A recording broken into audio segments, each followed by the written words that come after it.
Not the biggest soccer-loving nation in the world. The preference here is helmets or hoops. But the numbers tell a different story. Apart from the host nation, the USA leads the number of ticket sales globally, followed by the bigger soccer-loving nations of the UK, Germany, Australia and Mexico.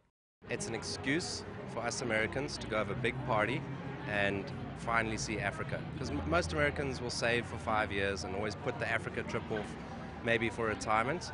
Now with soccer they're going, heck no, Africa's not going to get another World Cup, we've got to go and let's do our safari at the same time. Because this isn't the biggest soccer-loving nation in the world.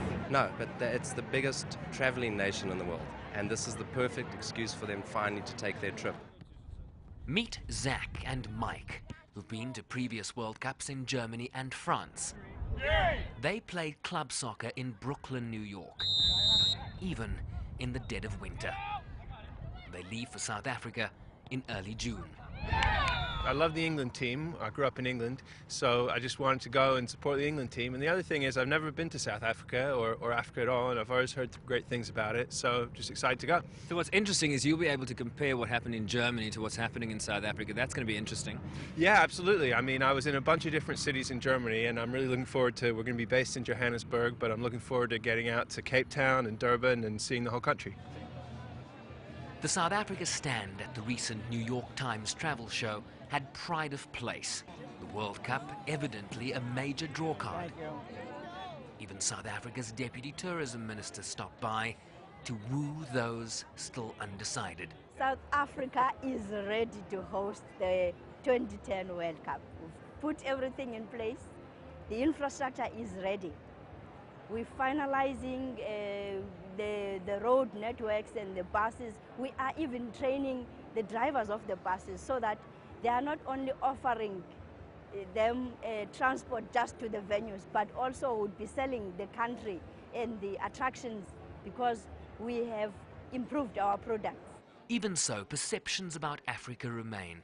Concerns about security and readiness continue to be rebuffed by FIFA executives. We get that odd question, is South Africa safe?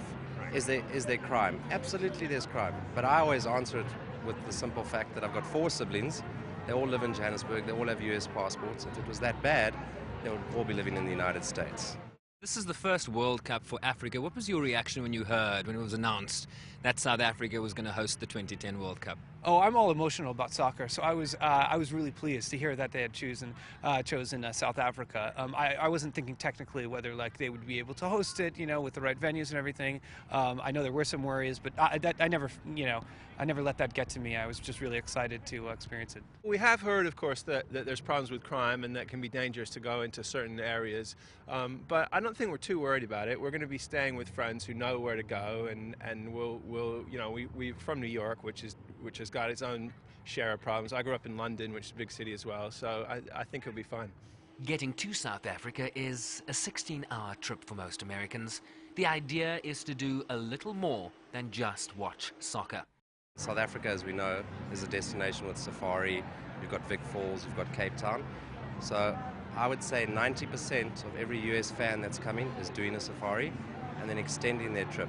So they're killing 2 birds with 1 stone.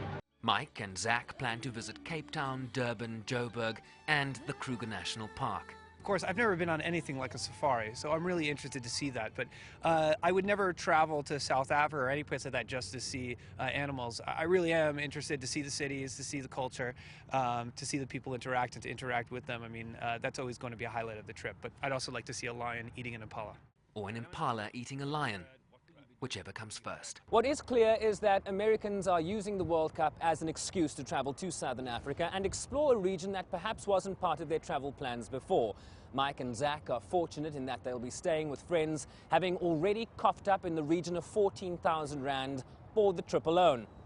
Their biggest concern, how expensive it's going to be when they get there, even with dollars in hand. Shervin Brycebees, SABC News, New York.